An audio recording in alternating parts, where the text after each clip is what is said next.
What's going on, everybody? Welcome to Echoes of New Eden, your one-stop shop for everything Eve Echoes has to offer, right? Taylor Rick is with us. What's up, Taylor Rick? How's it going? It's going. It's gonna be fun tonight. We're already kicking it off in the chat. Yeah, we already had some good about food from overseas and all kinds of stuff. Oh yeah, it's gonna be a good one. So cool. Got excellent show, exciting show for you today. We'll be talking about a number of things going around in the community, as well as game news.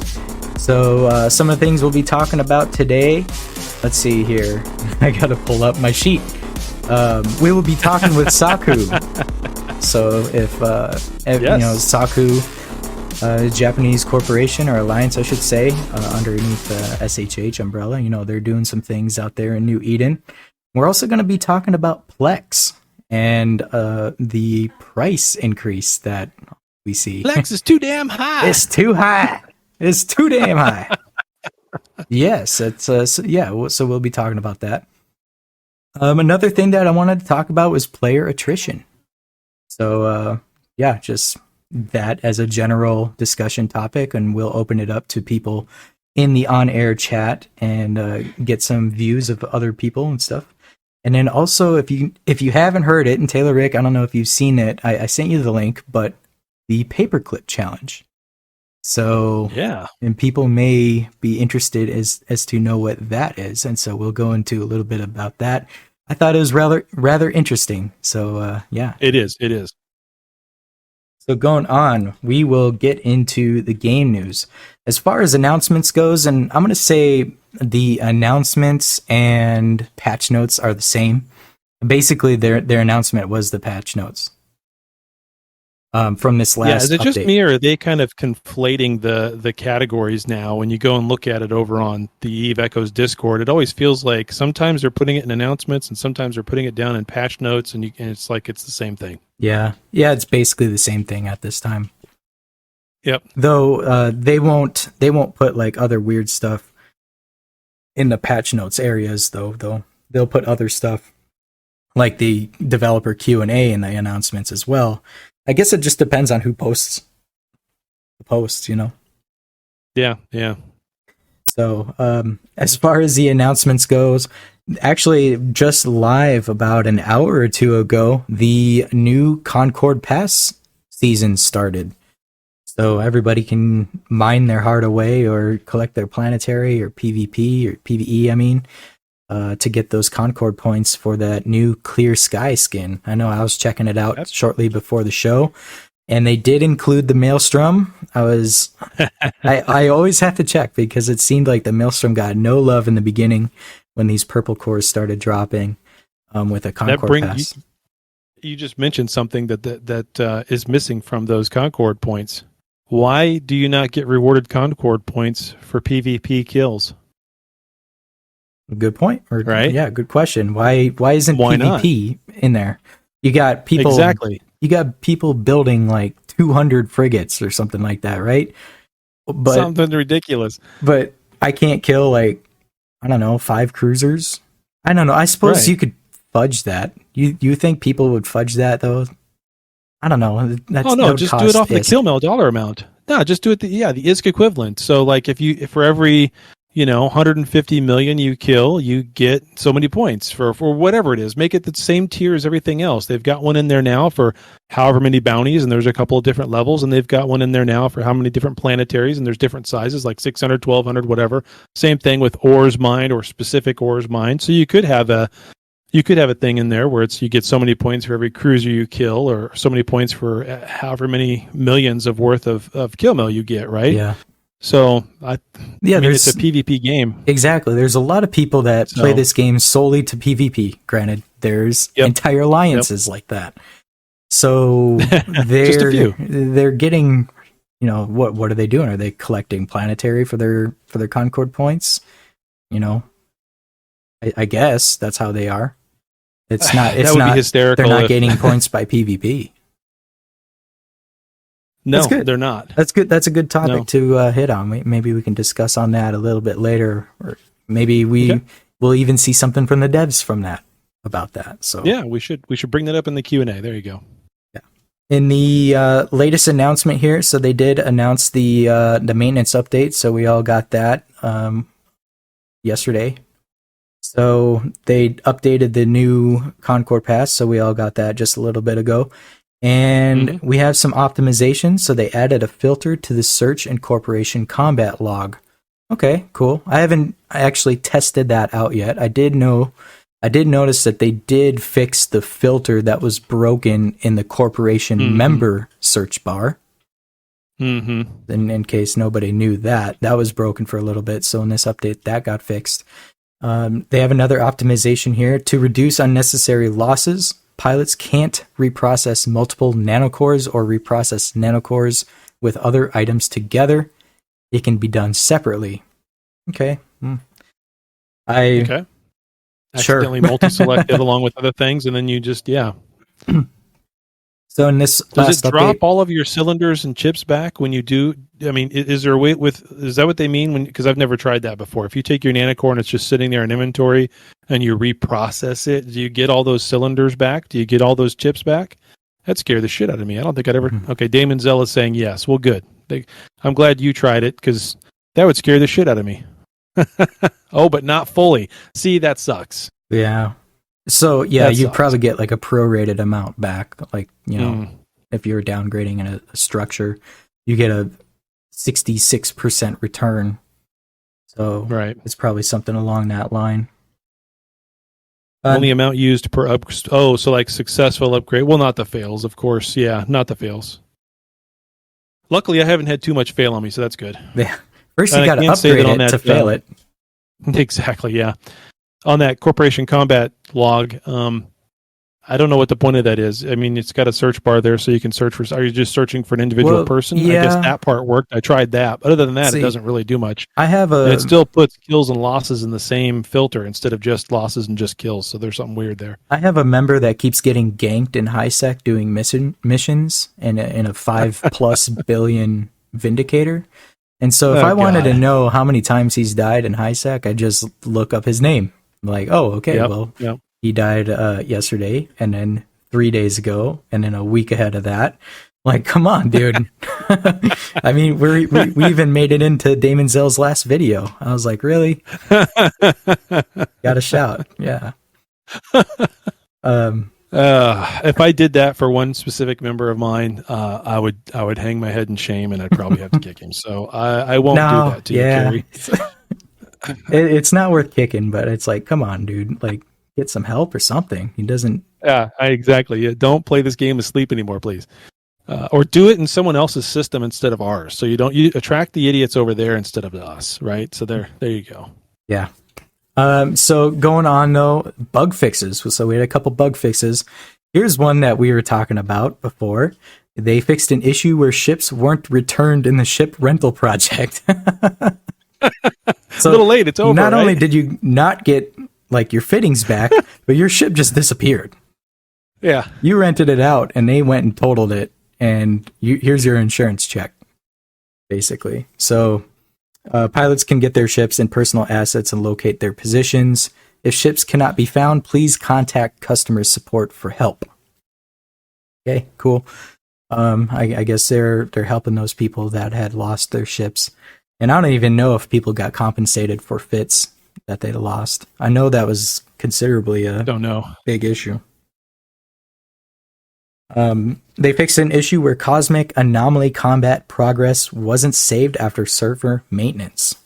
Server maintenance is like 3 a.m. for me, so I'm not really affected by that.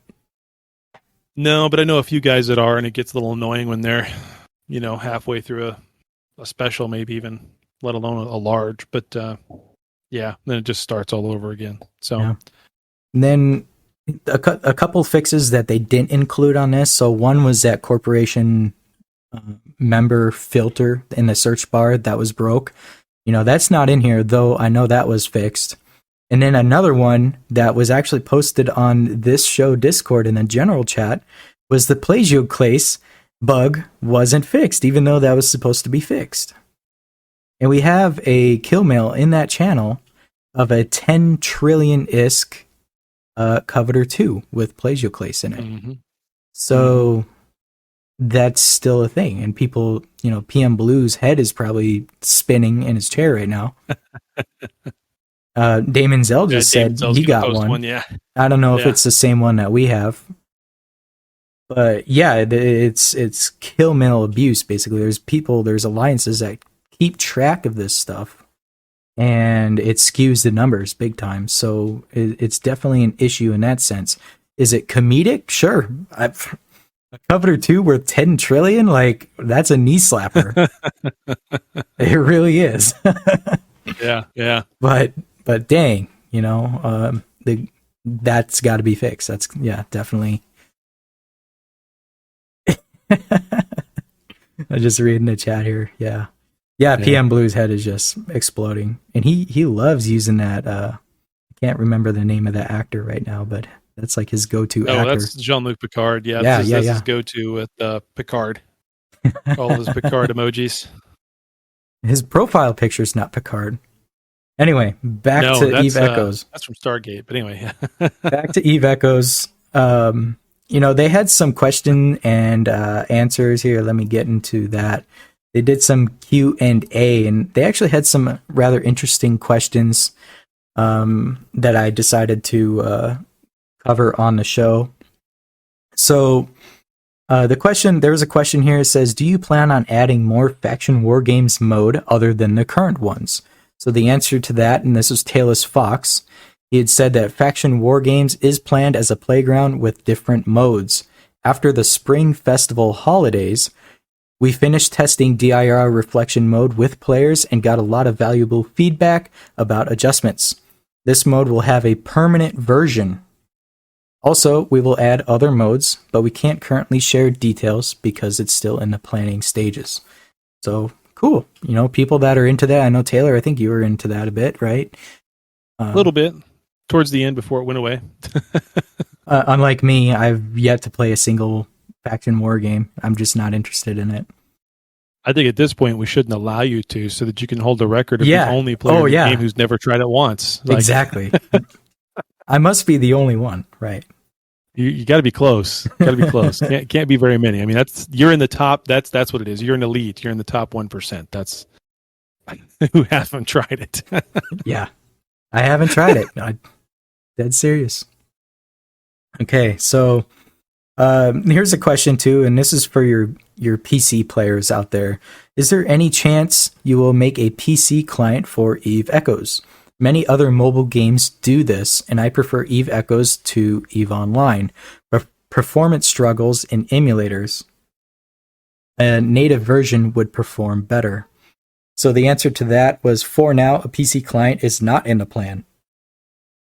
We focus more on adding a variety of game experience for pilots and optimizing the operation on mobile devices at this point. So, that's hysterical. So these guys do realize the company they work for is called NetEase, right? Because NetEase has its own emulator on the PC. Yeah, that NetEase made. So that's kind of an interesting. That's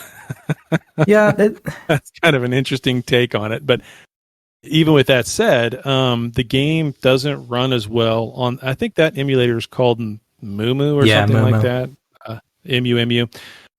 It doesn't run as good on that emulator. The one that it runs really well on my PC, and I don't even have a huge top end PC, is Memu. MEMU. You can run 4 instances at once, and I only have like 16 gigs of RAM, and it runs fine. Yeah, BlueStacks just doesn't. I don't know, Damon. I could never get it to run 2 at a time and be as smooth as what I found on Memu. But I run LD. But yeah, it does use 5 does use a lot less RAM. I did notice that because I've tried both. But yeah, I got it up to 5 or not 5. I got up to 4 multi instances on Memu and it was fine. MEMU. See, I use LD player and I don't have any issues. 60 FPS. I don't think the game supports 60, but I try it at 60 FPS. But I have like 5-6 instances going at the same time, and it doesn't hinder the PC at all. Runs like a champ. EOF says, 6 phones with a surge protector, custom built stand. Nice. Wow, that's intense. That reminds me of the when Pokemon Go came out. You'd see those pictures of that old guy on his bike, and he had like 50 phones all taped up everywhere. You got to get them KMs in, man. Got to walk those eggs. Okay, we're getting off the subject again. Of course, yeah. It wouldn't be this show if we didn't. Exactly, right. Yeah, this is part of the fun, you know?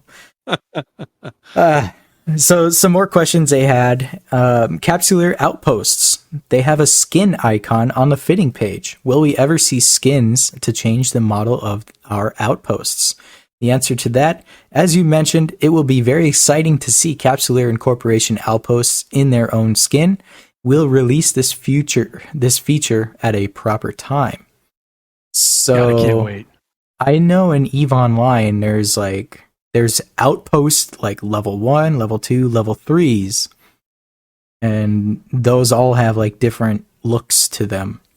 I don't know about Citadels, but like the Citadels, they all have different looks to them, like as a skin, right? We should be able to have skins. This has been something that I've been wanting for quite a while. Well, I don't want just skins. I want them to look differently too. I don't want every single Citadel in the entire game to look exactly the same. I mean the shape of the structure itself. I mean the shape be different. Like the gate, like if we had custom gate skins too, like Caldari gates compared to Minmatar gates, compared to Galenti gates, they all have different skins. And same for the NPC station. You go to an NPC station, I don't know, in Jita, say Jita, Caldari, whatever the ITC is. Of course, that ITC is going to look that specific way because it's an ITC. But then if you go to an NPC station in low sec, say Ned, and it looks completely different. Like, wow, you're getting shot out the bottom of it rather than undocking like straight out. Right.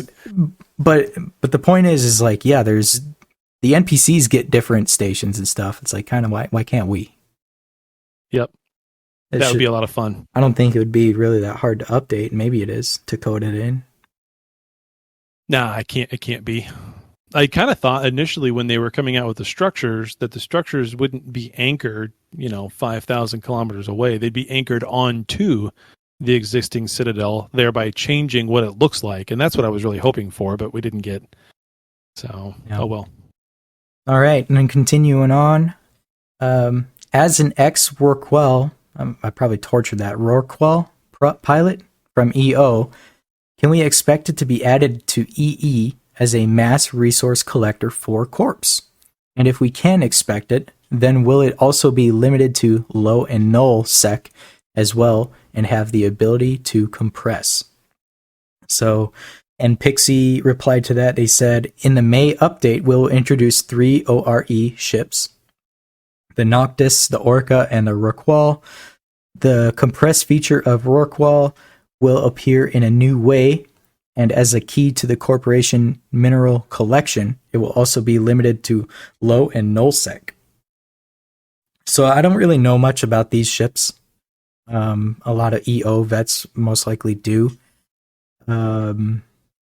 Yeah, I really don't have much to say on that. Want to buy bait Rorqual?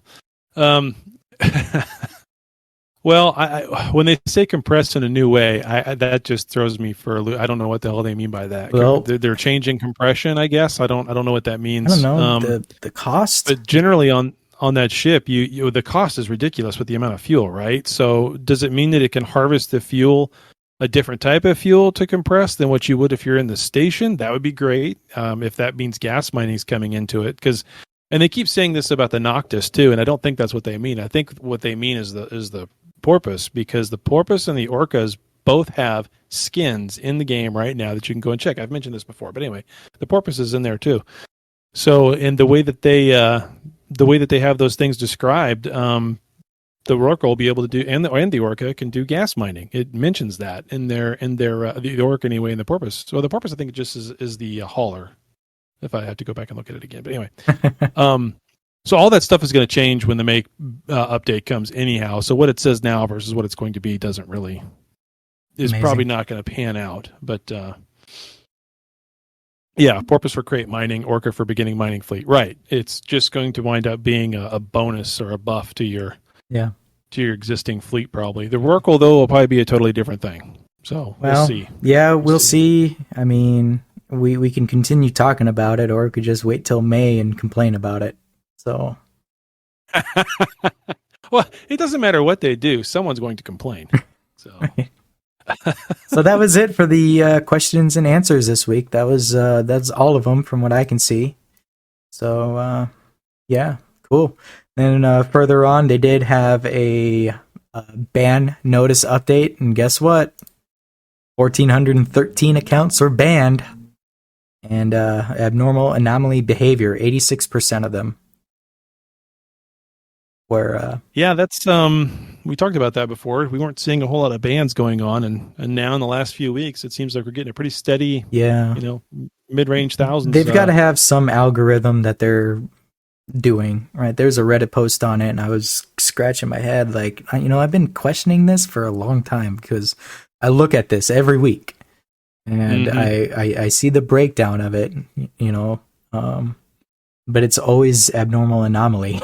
It's like, I can rat for 8 hours and not get flagged, but somebody out there is still getting flagged for this type of stuff, and you're never seeing these like in null. You're always seeing these in ISEC, most likely.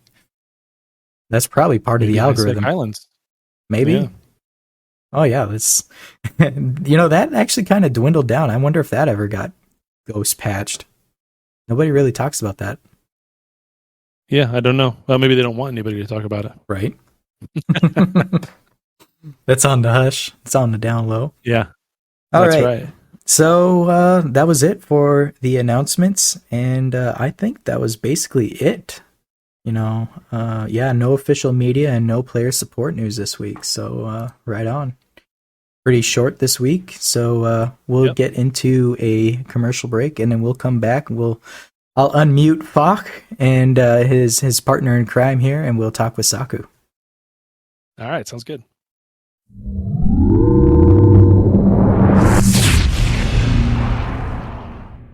Achieved YouTube, for people who want to achieve more. I am a gamer and I'm a father of 4. My channel involves jokes, tips and tricks, podcasts and stories, as well as trying to give you that couch gaming feeling we all had back in the days, before internet. So if you want to improve your gameplay or way of playing your games today, I'm right here, and my community Discord are created to involve everyone to take part in enjoying a healthy gaming life. After I became a father, I lost touch with pretty much all my gaming friends, and playing on mobile as well as the computer sometimes, I still felt alone. I didn't really have anyone to talk to or share my gaming progress with. This channel is my way of making sure that if you are in the same situation I was, you can simply join us and experience it all anew. Subscribe and join now. Let us be your couch gaming friends on Achieved YouTube. GRA is a tactical group geared towards guerrilla warfare, consisting of flexible pilots who adapt to any and all developments of the game, utilize tactics together with the team, thrive under pressure in small gang warfare, be part of a federation, apply by contacting a GRA representative or join their Discord at elguerrilla.online. More info can be found at www.elguerrilla.com. Become part of the legend. Are you tired of losing structures? Tired of nobody showing up to your POS defense? Don't worry, Care Bears with Guns is here for you. We're a family-first orientated group of folks in null space with fancy technology toys like kill mill parsing and ship item dispensary bots. We've got a calendar full of PvE, mining, and PvP ops for however you like to make your eggs. Come play with me and try us out today. Docking request accepted.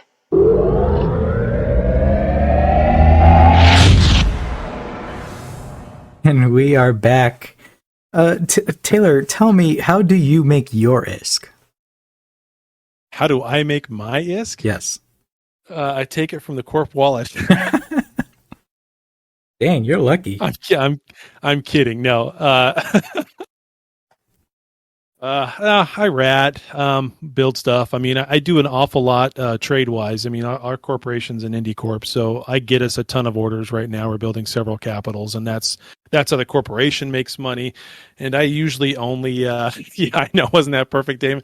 I usually only have money for myself if I'm just ratting with the guys or something, and that's it.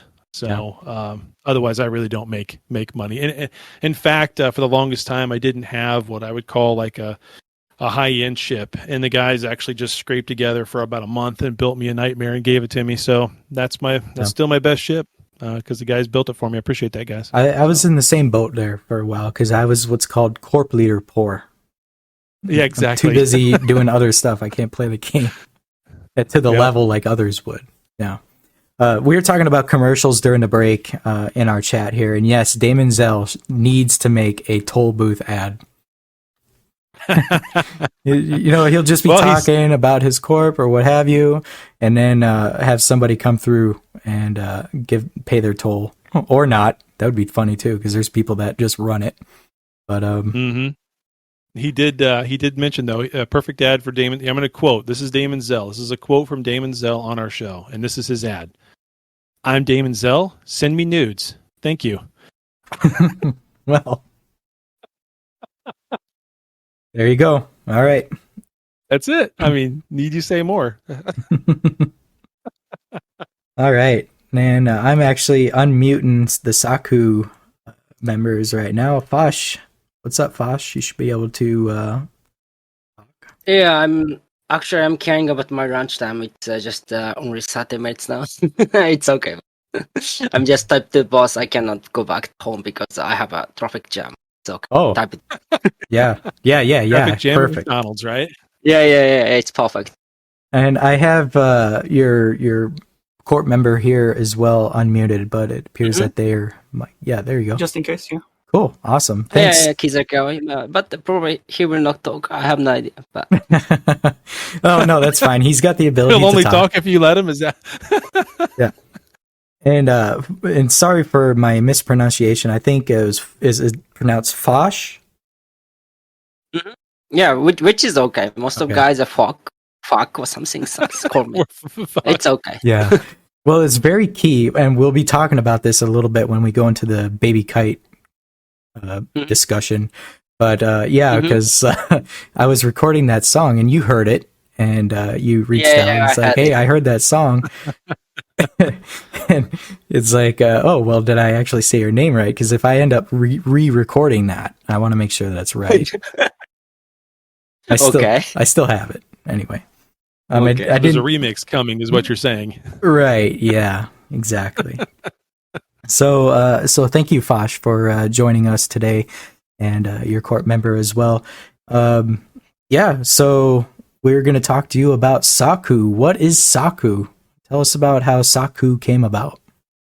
Yeah, actually, our corporation name is actually Sakuma Drop. Sakuma Drop is a famous candy name in Japan. It's very famous candy. Interesting. Wait, what kind of what kind of candy is it? What kinds of candy is it? Oh, it's difficult. I just paste the image, please. It's some fruit candy. Is it a hard candy? Yeah, just a candy. Yeah, hard candy. Okay, interesting. Like a Jolly Rancher, maybe.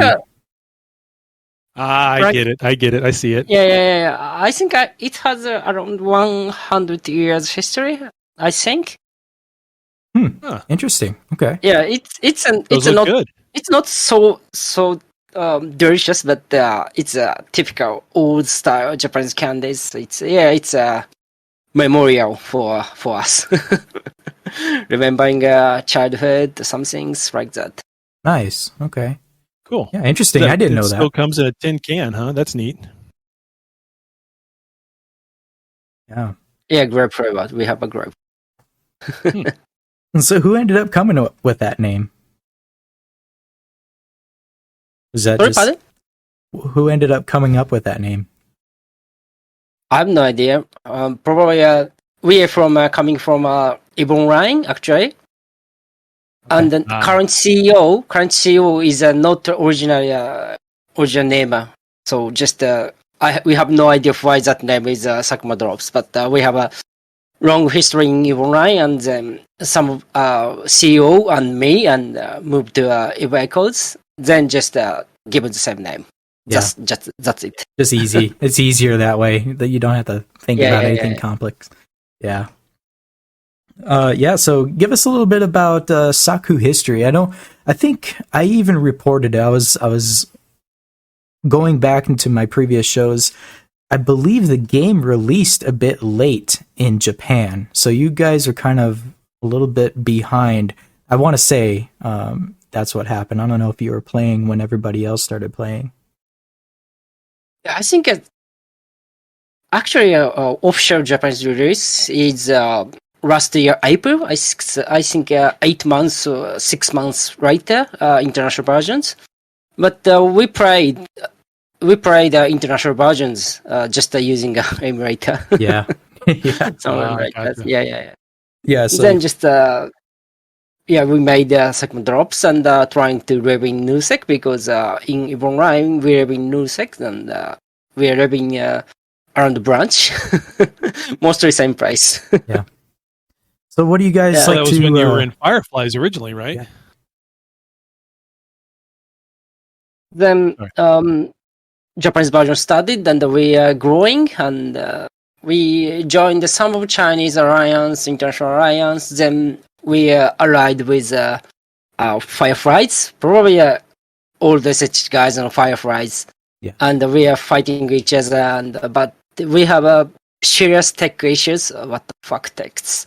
Yeah, we are fighting each other. Then FF was collapsed, so we decided to change it to SHH. Now it's coming a day. It's now. Yeah.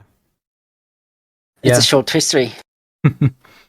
Yeah. So I was gonna say, what does Saku like to do in the game? Normally our goal is living in NuSec, but in these days I did too much for members. Members want abroad. No, SAC was a much more peaceful PvE focused co-ops, but now after the FFO, after the Pantheon War, after the Genfed War, most of members are going to Bloodlust. Yeah, bloodthirsty. Yeah, like you'd said. I've always known Saku just to be like straight up savages, like PvP corp. And you're even, saying like, oh well, if there's no war, I'm afraid for my members because they're gonna get bored. Actually, I'm running 3 or 4 fleet per week, even for after the end of war. Yep, yeah, I have noticed that. You guys have kept very busy. Yeah. Or just the people is like probably getting bored and they're going to make auto accounts and they join the pew probably. Right. I'm afraid that. No, it's a joke. Pew is I mean, all the alliances, they all have their, I guess you could call them perks, right? So there's good things and bad things about SHH. There's good things, bad things about any alliance out there, no included. So, take what you get. So, yeah, people in the chat making alt accounts. Yeah. No way. No. So, as if you didn't do that already. Yeah. If we can do that, we did it already. Right. So I'm gonna. Yeah, it's language barriers. Most of the person cannot speak English, so just they are difficult to live in Pew probably. Yeah. As the 7th phone gets turned on, fired up. That's your 7th phone. Yeah, they got to close out the Yu-Gi-Oh game and install Eve Echoes instead. All right, that was a bad joke. But anyway,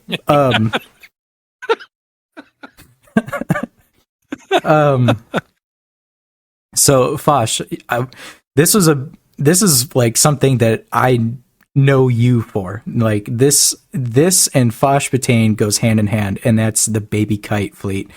What is the Baby Kite fleet? For people that don't know, what is Baby Kite? A Baby Kite is just probably you guys are famous. Now current meta is heavy kite. I mean, it's a Dominic's Armageddon and kiting enemy fleet and just throwing at drones, which is that should be boring.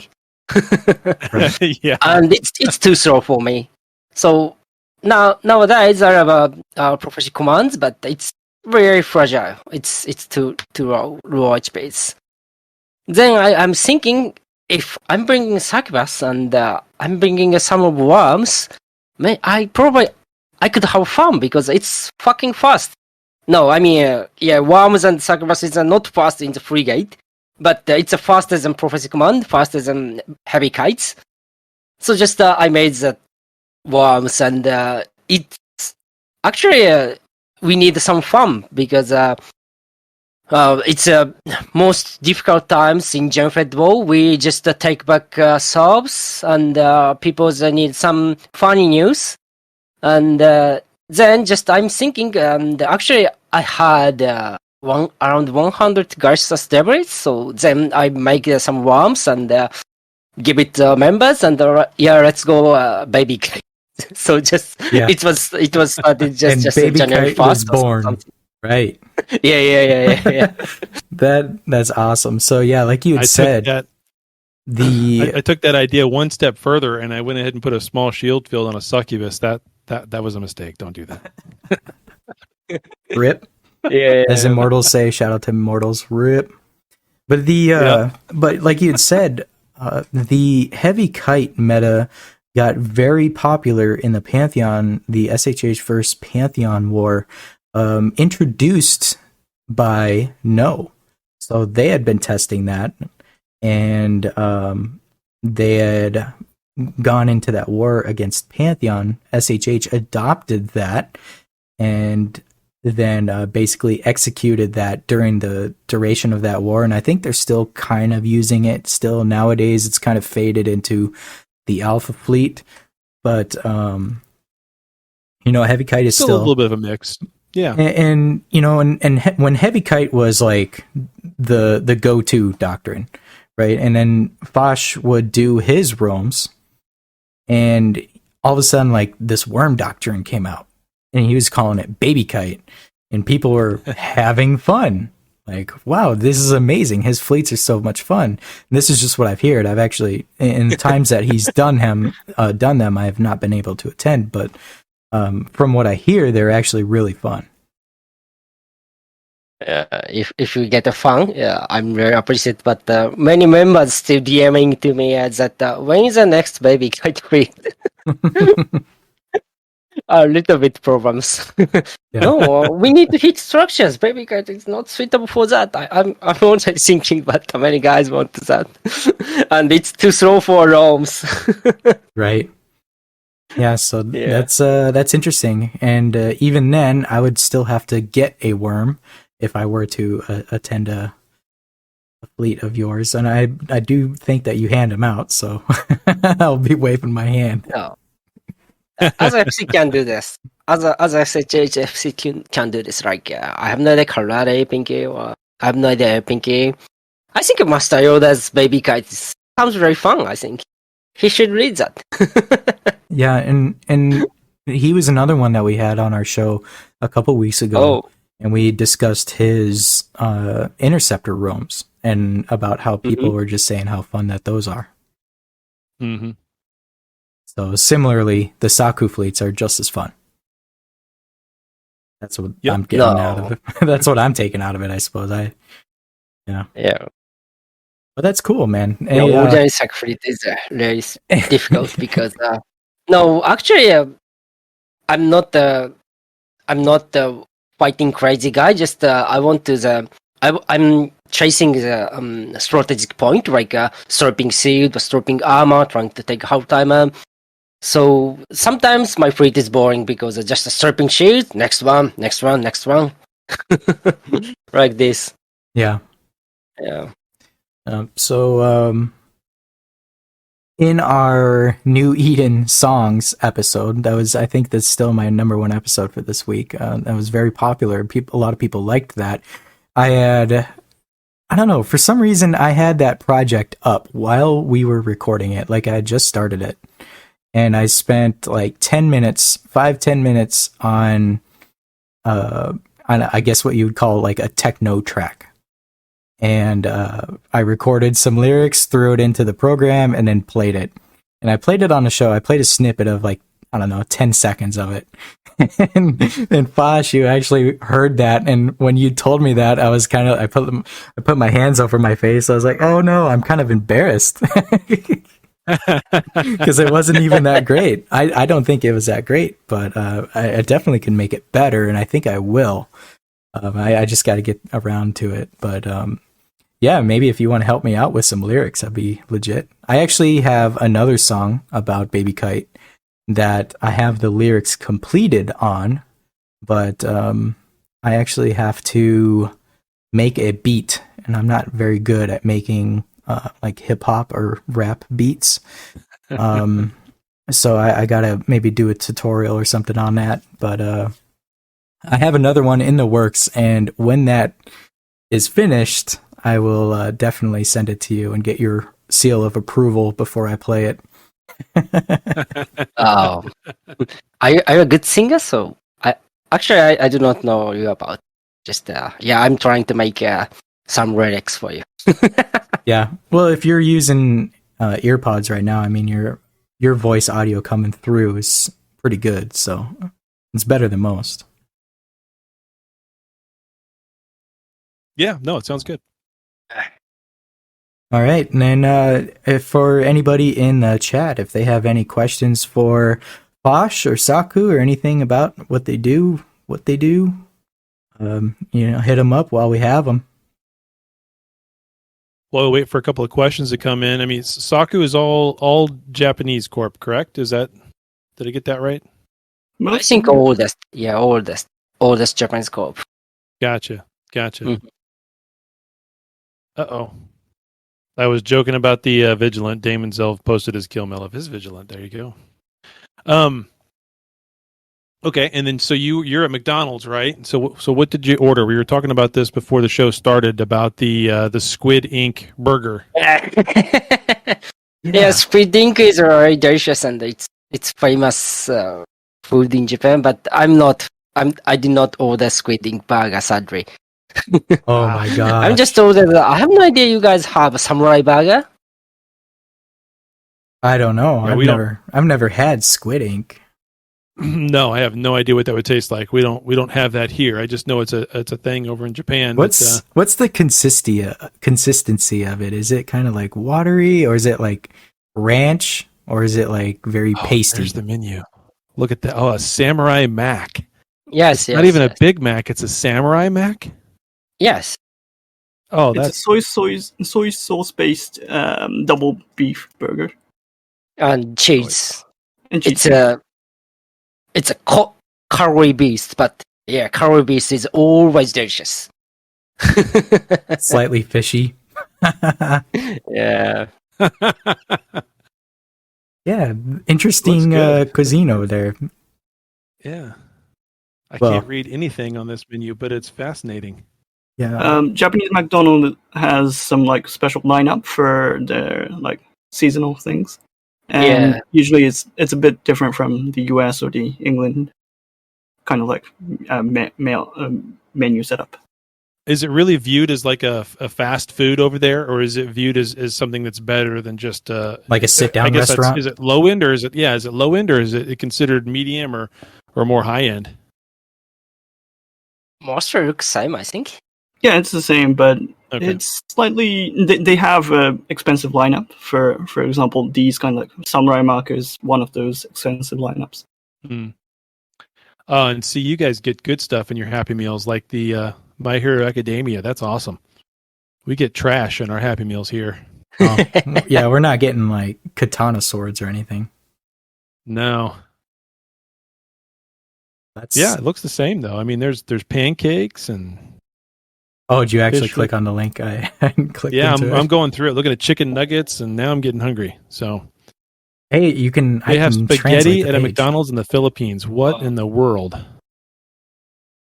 That's just odd. So anyway, Yeah, so we totally got Yeah. we were waiting for some questions to come in. It doesn't really look like there's too many questions there for you there, Sako. Mhm. But made your time here very easy. So I appreciate your time with us, Foch. If you want to hang out some more, you can. But Yeah, I can. yeah, thanks for talking with us. Thanks for coming on, man. We appreciate it.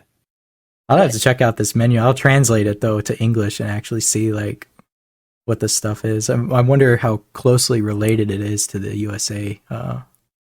Looks pretty close. Although I don't think I've ever seen a bowl that has. Oh, quick question: is there such thing as a McDonald's vending machine in Tokyo? Ah, yeah.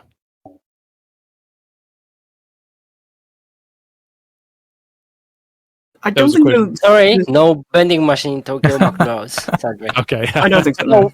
Yeah, we have about the burger vending machines. Oh, wow. Dude, you can. They have like shampoo and deodorants out of vending machine stuff. I was like, maybe they have McDonald's. Yeah, it's a vending machine. It's just it's a classic ones, and it's not gracious. Just fearing the history. Nice. Not gracious, but yeah, we can feel the history. It's just. I'd actually like to visit Japan sometime in my life. That would be cool. Yeah, that would be fun. So I did the translation on the page. That's a bowl at McDonald's with edamame corn. So it's corn. It's a vegetable bowl with corn and edamame. I've never seen. That's different. Cool. All right. I just ate. I don't want to think about food anymore. Right? I got us totally off track. Sorry. Okay, so we'll talk about this Plex thing. And Taylor, you probably know a bit more about it than I do. I don't really I don't keep tabs on the Plex, let's just say. But from what I'm hearing, Plex is pretty high right now, roughly 2.6 million per unit. Yeah, it was up around 2.6. I think it's last time I looked today, it got down around 2.3, but it's been slowly cycling up for the past several weeks now, and it doesn't seem to be coming down. So on one hand, it's a good thing that Plex gets really high. On another thing, it's not so good when you're specifically buying Plex just to insure your ships. Well, that part's tough. Yeah, I suppose the insurance cost goes up, and then you got people that are plexing their Omegas. That's how I look at it. Correct. Yeah. I didn't even think about it. Well, and you got quite a thing. few people who pump in $10-15 a week or a month just to have ISK. And so for them, that's good, right? And then there's people who just literally buy Plex low and sell it high. So, there is such a thing as just living off of your profit from buying and selling Plex too. You used to be able to do that a little easier way back at the beginning of this game.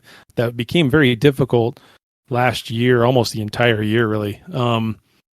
Right now, it's if you're going to do that, you'd be buying to hold to hope it goes higher. But I don't know. What drives Plex up? Yeah, I remember when Plex was 6,000 exactly. I bought a ton of it when it was 20,000 and thought, this is going to get up to about it'll get up to about 100,000, 200,000. I'll sell and make a ton of money. LOL.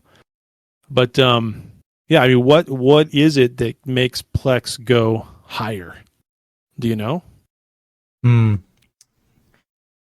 really. I can't really think of a specific reason as to why it would be inflating.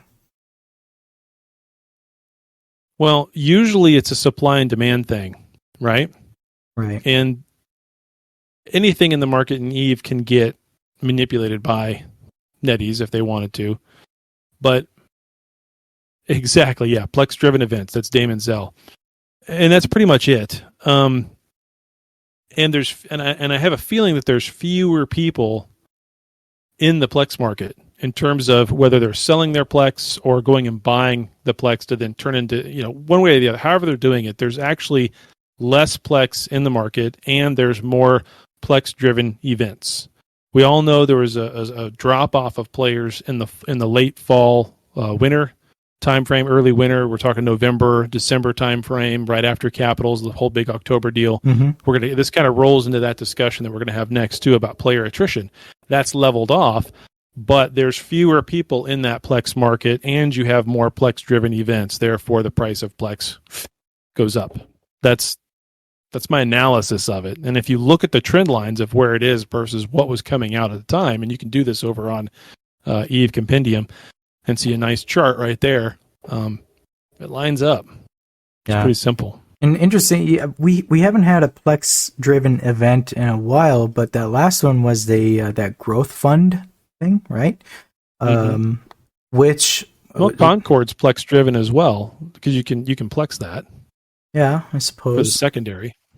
But or am I thinking that wrong? Anyway, I'm not really sure because I don't work all that stuff. But I was gonna say with that growth fund, that was when we were seeing Plex at like 1.2 million a piece, and so to put a mega on a character was around 300 million. So and that was just for basic Omega, that was really nice. Now it's double that. Actually, I can't say double that, but it is more considerably. And so 424 mil, someone was saying in chat, it costs to, I'm guessing, basic Omega. You got to grind for that. There's people that grind the money, the ISK to Plex just for their Omega, just so they can keep doing it. That there's a grind factor in there. And then we'll probably talk about that here in the next segment too, but I have a feeling that this will not last too much longer. I can't give an amount of days, but I have a feeling that we will be having another event, and I think it was even noted on the Trello that there's going to be like a player return event, something like that. I have to go back and look, but it's something related to having people return to the game. It could be for new players as well. So will we see another growth fund type event? Yeah. And then that'll just cause prices to drop. Well, let's hope so. Because that's also how you do. This is another thing in the game that's broken that nobody ever talks about. But that's how you do Corporation Omega as well. As a corporation, you can't give your guys Corporation Omega unless you, look at that screenshot. Nice. Yeah, but nice, Damon Zell. That's different, though, isn't it? That's what you get if you haven't been. I see that on one of my alts that I never log in on. That's a normal thing. This is. So Damon Zell had posted a screenshot in our chat. It says, "Welcome back to New Eden." So it's a welcome back tab in your events page, and it gives you basically 8 days of rewards to claim.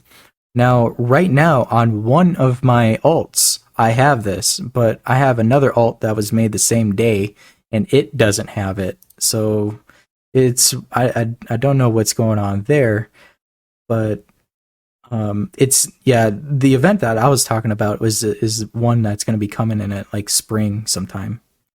So Damon's saying March, so that'll be interesting. Yeah.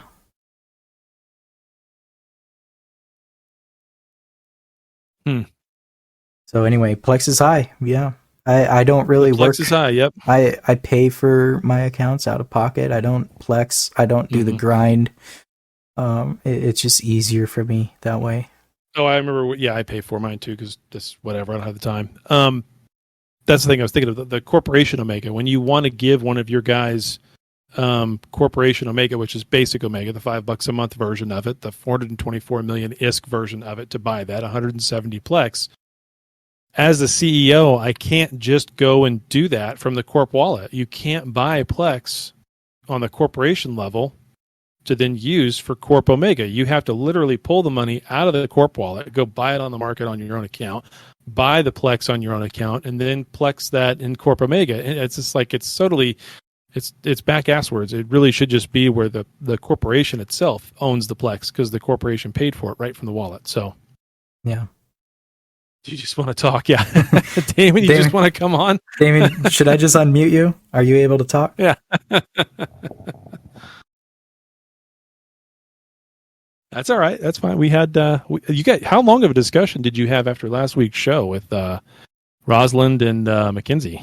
You guys, I saw you Oh, guys on there shoot. like almost 30, 40 minutes after I got Yeah, off. it I was just it was glanced at upwards of Discord an real quick hour. and I was you guys were- talking with them. Yeah. Yeah. Then more people came in afterwards. Mr. Kilroy came in. Alondria came in. We were just chatting. Nice. Well, Damon Zell's not Maybe he can't. 'Cause replying He to hasn't us, responded. so he's working his toll booth. That's fine. That's Here we go. Now he's Okay. typing. All right, Damon Zell. I'll unmute you. Damon Zell, you Cool. should be able to talk now. Yeah, I was lighting up on my end, so I just figured I was unmuted. Yeah. So you got any? No, like I info said, on this? the devs have basically stated that they're going to be doing an entire campaign to get new players in, as well as entice old players back throughout March. They haven't really given us the details, even in the senior content creator section.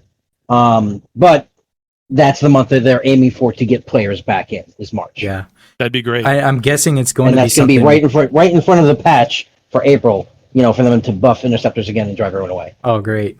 Yeah.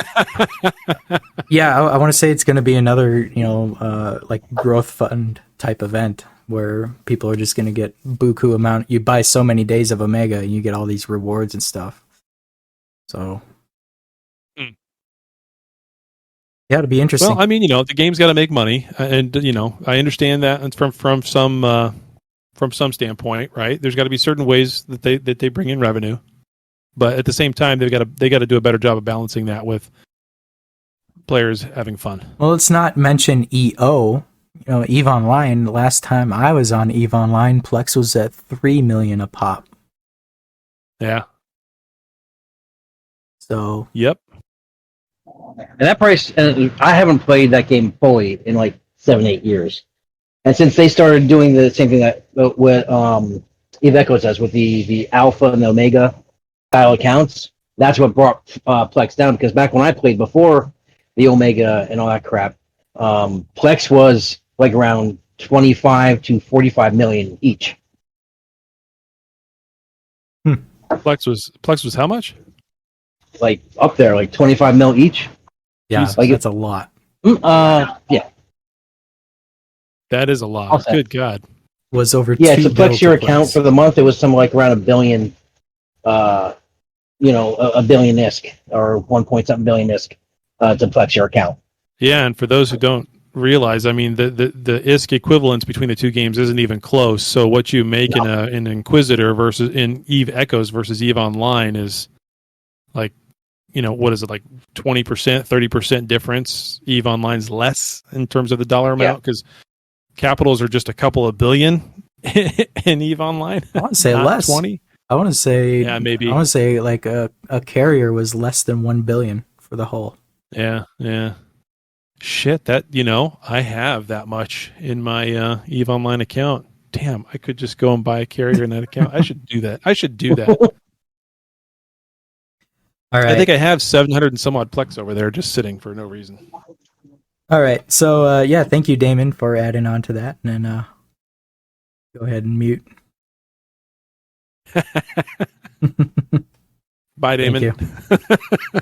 So, yeah, and I know it wasn't,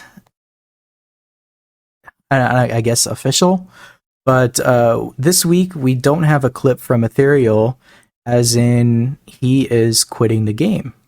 And so, he told us this, I think yesterday or today. I think we were talking about it today. And, I was actually, a little bit concerned as to we're losing another player.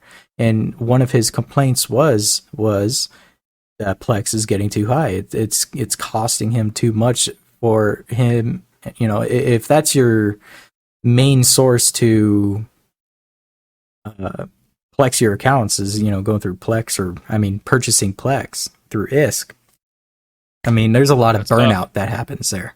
And I know people that grind big time to farm enough ISK to Plex all of their accounts at 300, 400 mil a pop. And that gets to you a different way than somebody that just pays the $5 a month and goes on with their life and they just do whatever they want. They're not obligated to have to rat or do buyback or mine for 8 hours a day just to be able to play the game. They don't have that kind of burden. So unfortunately, there is a attrition aspect behind this. It's not fun to be doing that, right? So it's not unknown that this game is ever so decreasing in players. I mean, we've even just discussed it. We're going to be having a event coming up to get new players in, as well as getting returning players back into the game. And I don't know what they're going to do. Are they going to give them some sort of rewards for coming back, or what's going to happen with people that are still playing? Are they going to be able to access those rewards? But I think there was a small poll that was done in another Discord, and maybe Damon can back me up on this, but we were asked, and I think this was with the content creators, we were asked, how many people are online in your alliance right now? And we have content creators from basically every alliance in the game. But roughly, how many people are in your alliance chat right now online? And you go down the list, okay, within an hour time frame, we could probably estimate we have 5,000 to 6,000 players online at that time of day. Mm-hmm. So, I mean, was it compared to the 20,000 that we used to? Of course not. Oh, so Damon can give us a live number. I don't know. Taylor, you can give us a live number. Are you in game? I'm not in game right now, but before I got, it was about 130 in our alliance. That's Care Bears that were online for Care Bears with Guns. So, and it runs pretty steady throughout the day around that number. If it gets low, it gets around 100. If it gets high, it gets around 150. So, just at any given time. And I'm looking at your note here. So you made a note that there are about 300 more people in Eve Echo's official Discord now than there were about 2 weeks ago. So even though the game seems like it's decreasing in population, it's still increasing in new players. I think so. I think everybody's perspective on this is a little different, and it's really based on their particular area of the map that they live in, their alliances that they're in, and their corporations that they're in. And there are some areas of the game that are on the map that are growing, like Care Bears with Guns. We are definitely growing as an alliance, as well as our corporations for the most part. But there's other areas of the game, like where Ethereal's at with Void, where they are not. They are shrinking, and they've got people leaving. And I think that's a natural thing in some ways, where you're going to have a little bit of an ebb and flow. And I do see a decent number of new players coming in, but I don't know. When you think about what they can really do to bring in new players and to bring some existing players back, I think you have to think of it from a standpoint of what can they do without having to constantly grind for Plex. Whether Plex is high or Plex is low doesn't really matter, because if you have to constantly grind, you're not having fun. So maybe when they come back with this faction warfare thing, they have a mode of that where it doesn't matter if you're an alpha account or an omega account. No, Lucy, we are not the same as in EVE Online. Care Bears wise. Anyway, I'm sorry, get off track. Where was I? Where the fuck was I? Thanks, Lucy. I totally lost my train of thought. God, what was I saying? Yeah, alphas don't get auto translate in chats. That's weird. No, alpha players should be able to play the faction war games, any ship they want, even if they don't have Omega, any tier level, that kind of thing. I think that would be a lot of fun to bring back some old players who maybe don't necessarily want to go back and Plex yet, or maybe don't want to go back and go to Omega yet, but at least bring them back to the game, get them re-engaged, and maybe thinking about it. At least give them a shot to have some fun. Or give them like a beginner faction war games, like a tutorial or something. A class that's only specific to, you can't be in there if you're T6 or higher, type of stuff, or just only open up a channel that's Omega only compared to alphas, and alphas can do their own thing. But yeah, it's sad to have talked with Ethereal, and and he was telling us about toxicity in this game. And aside from the grind, there is a certain aspect of toxicity that he is, I don't know, what's the right word for it? Experiencing right now. And I'd even told him, and he had mentioned all the things that's happening around him. I was like, well, you're definitely experiencing the game different than I am. Right. So, unfortunately, that's a thing. It is a thing, but I mean, that's welcome to Eve. I mean, I'm going to be harsh for a moment, but in Eve, it's an open sandbox. You can play the game any way you want. The specific rule set you have to play the game in is pretty freaking wide open. And that does mean you can do some things that other people are going to think of as down and dirty, because that's not their personality and that's not the way they play the game. But guess what? Everybody has the ability to play the game how they want to. So if they want to go and park in your system cloaked and sit there for hours on end just waiting for that chance to gank that squad of miners in the belt, they can. And you might not think that's fun, and you might think that's overpowered, you might think that's bullshit, but I don't that's funny, Snacks. Now you're going to make me fuck up again. Thanks. If that's what they want to do to have fun, that's what they want to do to have fun. And you got to find a way to counter that or deal with it or just go to another system or do something, right? You have to, that's the other great thing about it being an open sandbox. For everything that someone's going to come up with some way to do, there is a counter to it. That's it, period. There's actually a counter to scepters as well. You might not like it. It might not work all the time. It might mean that sometimes most of them get through, whatever. There's still a counter. Right. There's still a counter. So, and that's just part of the game. That's what you have to live with. And if you don't like that part of the game, then that's what HiSec is for. Go have fun on HiSec. There's plenty of things to do. You could still make good money in HiSec. And I was thinking that too. Like, if you have people constantly camping your system, then just change systems. Just go out PvP or go to HiSec. Yeah. And there's exploration. Did people forget that there's exploration? Granted, there's no money in it. Would really improve that. Yeah. No, but there's fun though, right? Exploration it can be fun. It doesn't have to mean that you're always making money. Now, granted, for those that have to grind, like we just talked about, that's the drawback to it because they're trying to constantly make money. But then again, that's a decision they made not to spend $5 a month. Yeah. Yeah, that's the special currency Damon Zell that he threw me off with. And that's another aspect of it. Is like some people play this game to solely make money. Others play just to enjoy it, have fun. Right. When I log in, I don't have a number in my head that I need to make before I log out. That's too much stress. That's what I do in my day job. That's what I do every day. When I wake up, I'm thinking to myself, how much money can I make today? What do I got to do next? Every time I log in, I lose ISK. Yeah, exactly. So, or my corporation does when I pull it from the wallet. Yeah, cough. Yeah, or I'm paying somebody or something, right? Yeah, exactly. But we seen attrition go down in a number of ways. So yes, war. And here, Taylor, here's my question to you: in what ways have we seen large impacts of players leaving the game? One, I'll give you this one. Is the game disappointing us, whether it be updates, broken, bug fix, or just bugs in the game, black screens. I would say that's a bug or a performance issue. I have a tablet that I can't even install the game on because it's not compatible. But like these wars too that have happened. We had the Content Coalition War. We've had the Pantheon War. We saw a large drop leave after the Pantheon War, but that was also the same time as the Capital drops that a lot of people were disappointed on.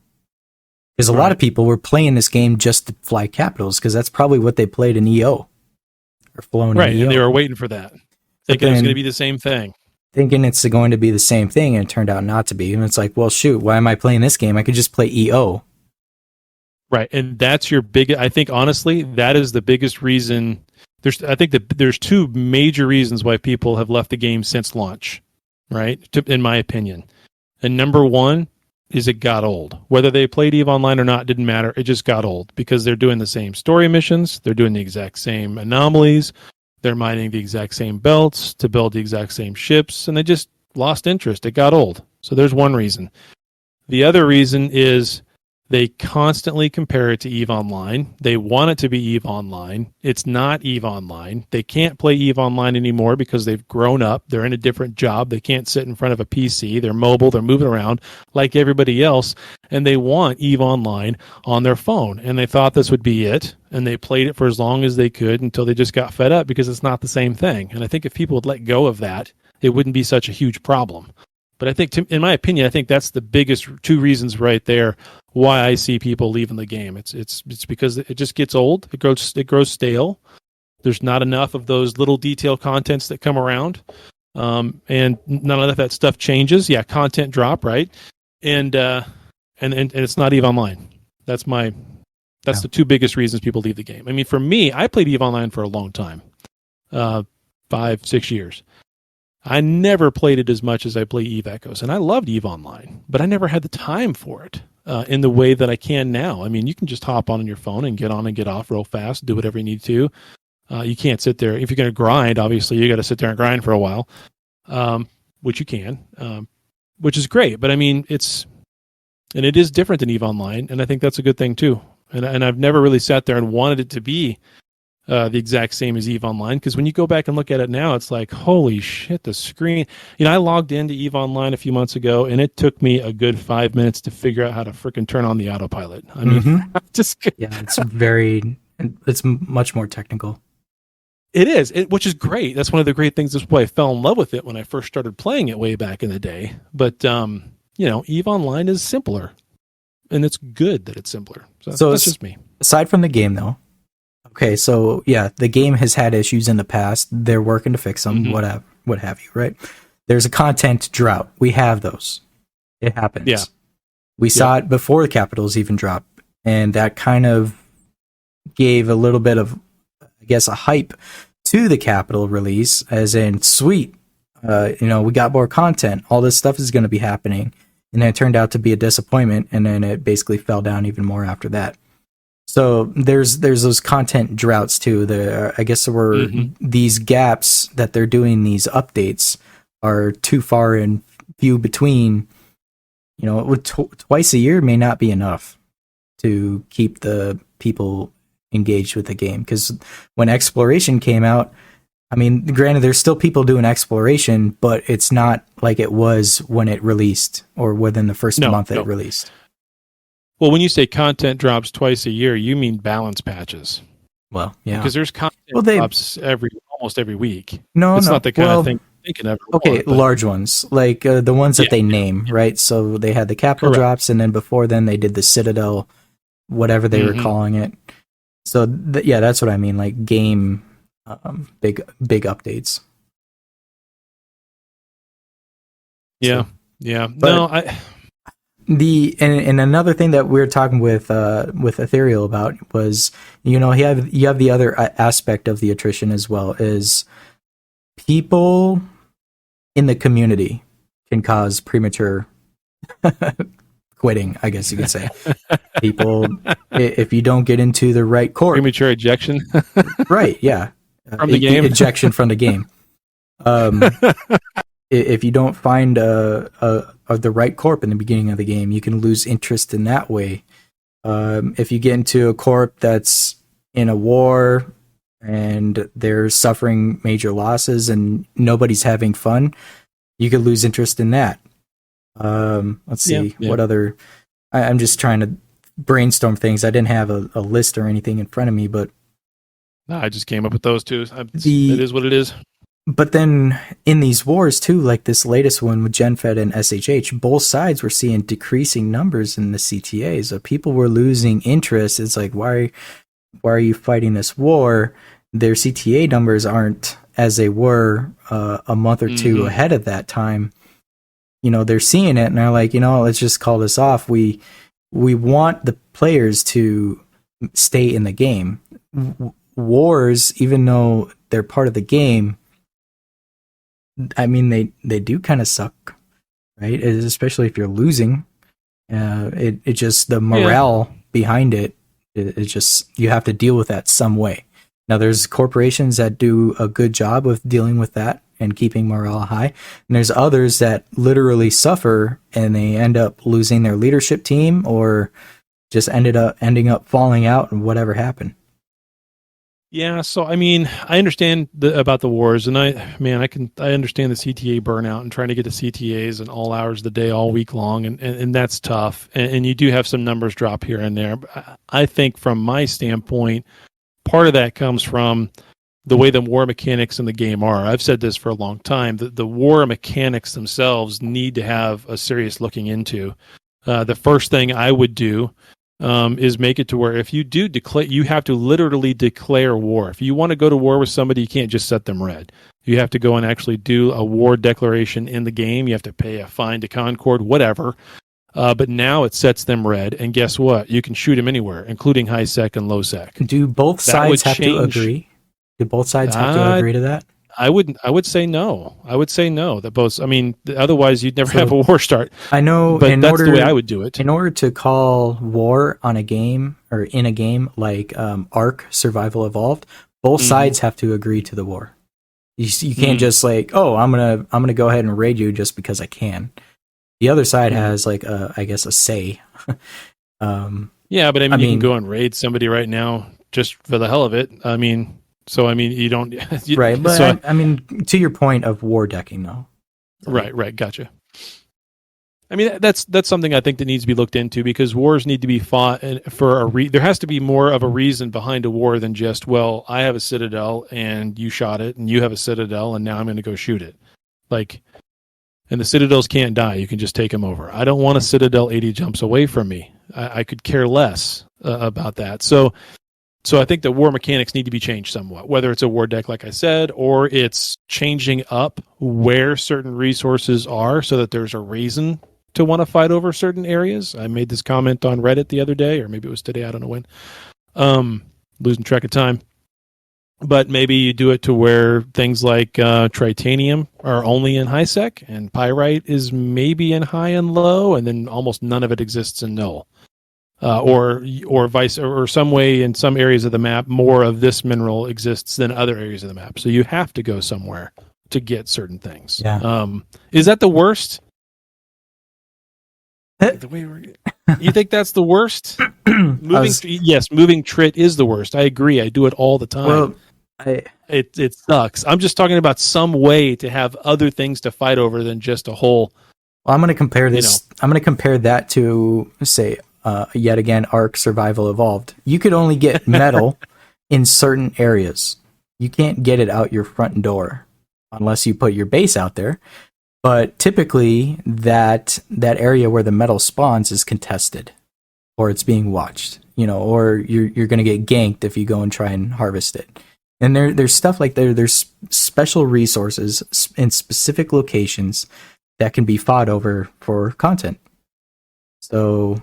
Yeah. I mean, granted that's another game. Could something be adopted like that in this game? Sure. Well, maybe to Damon's point in the chat, maybe moon mining will introduce a little bit of that somehow. I don't know. Or Nihilus space. I know that's coming. Gas. I know moon mine's coming. I don't know how that's going to impact things. I know moons are already in the game. You can't really fly to them, but I don't know how that's going to impact. I think what they'll do with moon mining though is it's just another material that then gets added to another thing you have to make, and it's all over the damn place. So it's as inexpensive as planetaries is. I think that's unfortunately. He had made the point about it's not the wars causing the attrition, it's the black screens. And I'll 100% agree with that. Why should I join a CTA to travel X amount of jumps just to black screen in the first jump with a local spike of like 600, and then get black screen and then come out as a pod? This is a game issue. Yeah, we're losing people over the game just because of that performance issue. Yep. No, that's true. And so it was a lot of people get pissed. It was really notorious during the Pantheon War. It was happening in the GenFed War. I saw a video with who was it that uploaded that? that wasn't Captain Benzie, but someone uploaded a no video, and it was Tahini talking, and it was there was 600 in system, and they were all like, "Well, there's nothing we can do," and that was the end of it. I'm it a was black literally screen. like a 30-second black screen. Yeah. It was basically just Tahini saying everything wrong with the PvP mechanics currently with these battles. Yeah. So That's tough. That I mean, that does sucks. have to get fixed. I mean, they got to do something on that end of it to get that fixed. Otherwise, we'll never see the large battles again. I mean, it won't be worth it economically. Yeah. But anyway, that's hopefully we can get, and we are actually getting new players. I'm still getting new players applying to my corp. Now, Same whether here. or not they're spies, I mean, whatever. They can only see so much, but there are actual legit, T6, T7 pilots that are wanting to come out to Null and wanting to learn the ropes. Yep. So, And that's tough to do. That is tough to do. I was talking with somebody, and this somebody probably knows that I had this chat with them, but they're saying that you could probably expect 4 out of 10 new pilots to actually stay in the game for a decent amount of time. So if you recruit 10 people, you can expect 4 of them to stay at least 30 days, with the other 6 either being filtered out for whatever reason, or they just quit because they lost interest in the game or couldn't get into it. Mhm. Which I don't know, I guess I would kind of blame the corp in a way. It's true. It's true. So retention increases tough once thing it's to do, past though. T7. Yeah. Yeah, I mean, it's a tough thing to do because, I mean, once you get into a corporation, as large as what ours are, you kind of have somebody who's doing HR. I mean, you literally have to pay somebody to be an HR to make sure that those new players are coming in, are getting talked to, looked at, taken care of. You can't just, if you just I let don't them get a sit there and paycheck for squander- that. I don't either. You're telling me people I get pay paid all to my do that? guys though. I pay my guys. I pay some of my guys. Yeah, I do. For specific roles. I pay them. I don't have an HR person because I haven't. Nobody takes it, even though I'm willing to pay them. I'll pay their Corp Omega. I'll pay them 500 million, whatever. No one wants to take that job. So 500 million ISK a month, whatever. Come join C137. Anyway, no I'm kidding. Wow. But no, I do pay my guys. So yeah. I mean, I pay my mining director. I pay out every month for my PVE director as well. So no, that's what you have to do, and especially if you want them to perform and you want top talent. So yeah, that's what you got to do. You got to compete. Then you also have to solve the burnout equation too. People just getting sick of the game, whether it be grinding or lack of content or just lost interest in general. It's going to happen. It is. Well, and case in point, I have one guy that was doing an awful lot of scouting. I'll just call it scouting for us. And he got a little burnt out, and it just wasn't at that time, there wasn't a whole lot for him to go and scout. It wasn't a whole lot for him to go and do. And I didn't know what to tell him. I mean, there's other things you can do, but he's like, no, but this is what I really enjoy. And I said, I don't have anything for you to go and hit right now. We don't have anything right now. And so he left for a while, and he just came back this last week and is wanting to get in some different things, and we're finding some different content for him. But I mean, this is one of those games where the players really do have to come up with an awful lot of their own content in order to keep people engaged. That's just what you got to do. Yeah. Welcome aboard, Damon. Yeah. I had some players just get burnt out of leadership roles, and they ended up quitting because of that. Just politics, just dealing with other people in the game. They got burnt out of the game because of that. And then there was other people that they got burnt out because of the grind. So they took a break. Mm-hmm. They actually upkept all their characters. And the one I'm specifically talking about had like 10 plus characters that were all Omega'd, based off of the ISK or whatever. And now he's back. And the game nowadays is completely different than what it was when he was originally playing and then quit or took his break. Yeah. So. Yep. Very different. Anyway, you're gone for 6 months. This game's totally different. I, I now with this Ukraine thing, I think we're losing some players because of that, just because they're not able to play because they're getting forced out of homes or something unfortunate is happening over there. But similarly, the ban in India, we're losing players in that case. So there's tons of stuff going on around. Something comes up in your personal life and you can't dedicate more time to the game. You have to take a break. It happens. Sure. But I hate losing players in the game that I do too. That we play. That's a tough thing. That's a tough thing, and I think it's tougher on those who are, leading, whether they're in leadership roles or they're the CEO of the corporation itself. That's a tougher thing because in some ways you kind of take it personal, like, either whether that's because you feel like you just didn't do the right things by that player, you did something wrong, or they just don't like you, right? So that's always kind of a tough thing from the CEO perspective, but it happens. It's life. I mean, it's just like I've owned companies before, ran a couple of businesses, so I'm kind of used to that a little bit more than most, I think. But that's just the way it goes. You're going to have people kind of come and go over the course of the years, and that's just the way it is. Yep. I've actually had people just straight up leave, delete Discord and everything. Like they were done. They couldn't deleted user. They were done. Like, didn't even say goodbye. I'm sorry. I wish I could have thankfully, helped. the few that have bowed out of the game are still in our Discord, and we still talk every once in a while, and still kind of keep up. And so I'm grateful for those, because that is one of the great things about this game that's made it funner for me than most, is that the community around it and the relationships that I've made. I've flown out and met some of the guys I play with. Had dinner and that kind of stuff, and hung out and had beers, Top Golf, that kind of thing. It's a lot of fun. So, and I think when you have those kinds of connections with the players, that does add another level to what you're doing. Even if they might get a little burnt out and step away for a week or two, they're still around and can still hop on for a battle or a defense or something, and that makes it good. Yeah. Yeah, and I'm pretty good at it too. It's like, if I'm not going to be in the game for a couple days, at least I let the corp know. It's like, hey, I'm going out of town. I probably won't be very active. Y'all deal with your own problems, okay? Have fun. Yeah, enjoy. You're all adults. Deal with your own problems. Okay.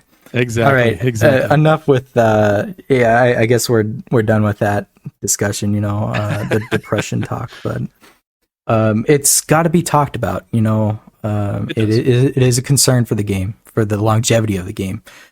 I do want to see new players come in. I want to see returning players come back, and to enjoy the game, especially when more and more new content comes out too. So, Totally.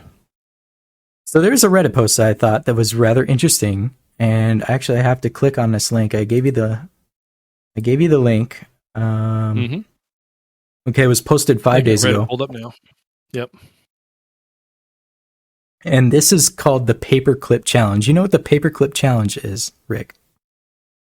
I did not until you gave me this link, and I had to read it twice to understand it. But I do now. So I will. If anybody's seen the TV show The Office, Dwight Schrute does this paperclip trick in the office, kind of like I don't know, not a yard sale, but they're doing like some sort of or they had their tables set out and they have stuff that they're selling. Well, he came in with a paperclip and he bartered his way up to getting the most expensive item, the most, I wouldn't say priceless item, but he worked his way up to get the most expensive item in the shop just to trade it. Yep, there's Dwight Schrute in the chat. Yeah. Just to trade it for some of Jim's magical beans. So he had he's like he got had by Jim Halbert once again. Absolutely, my favorite TV show is the American version of The Office. But with the paperclip trick, what you do is you come in with a paperclip and you barter for an item that is of greater value up until you get the item that you want. So what this person had did is they posted a Reddit post and they said, I'm trying to challenge where I graduate gradually trade my way up from 1 tritanium, and my end goal is an orthrus. But I realized I needed to get the word out about this if I wanted to make any decent progress.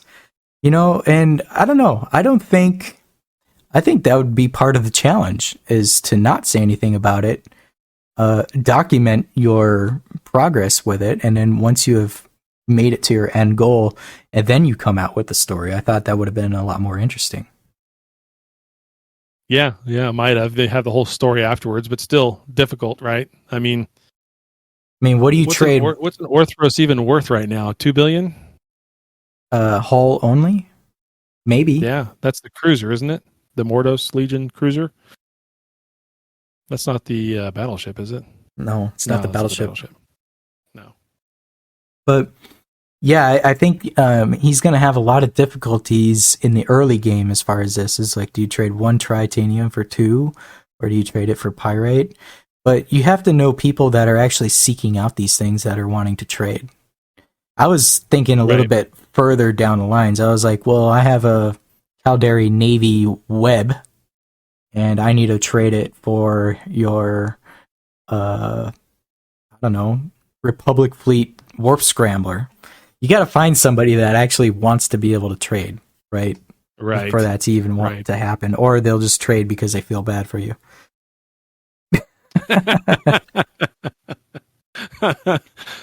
How would you get the word out, though, outside of your corporate? I guess you'd do it. You'd have to do it some way. He did it in Reddit, and I posted that link so everybody sees it. But how would you do it, though, without? I mean, you'd start with your corp. You'd have to go to your alliance. You'd have to go to your coalition or whatever Discord. You'd have to do it on Discord and servers somehow. Yeah, spam help. That's a good point, Lucy.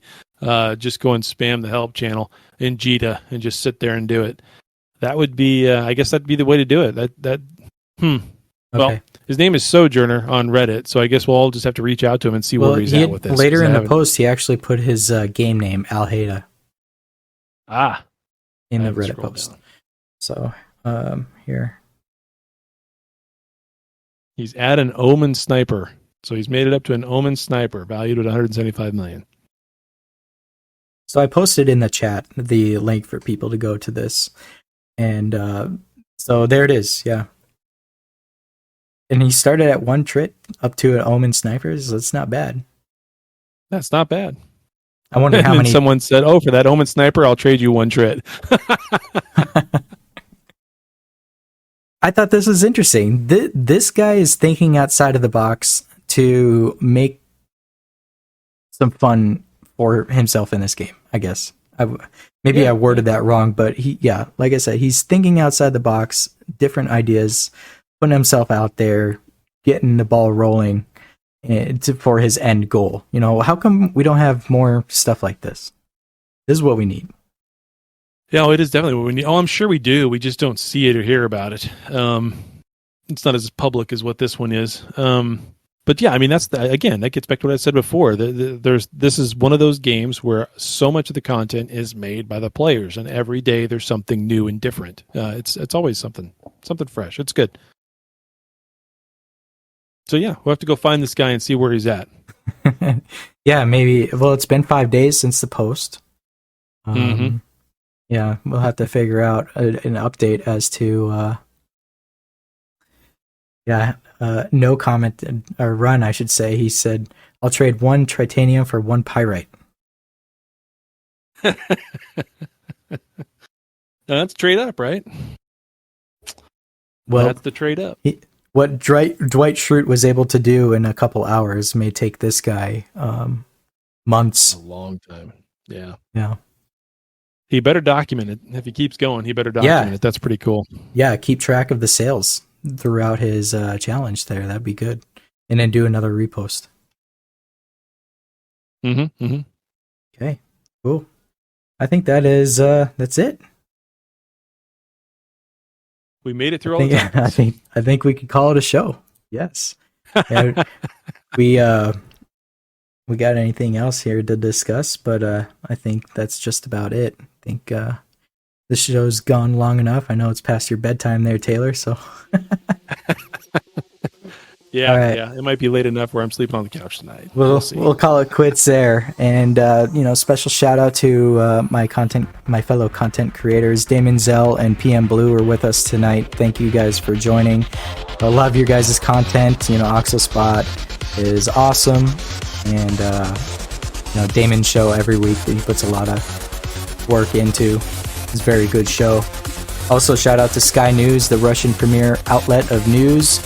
New Eden Radio, Mackenzie over there doing a great job every Sunday on New Eden Radio Discord.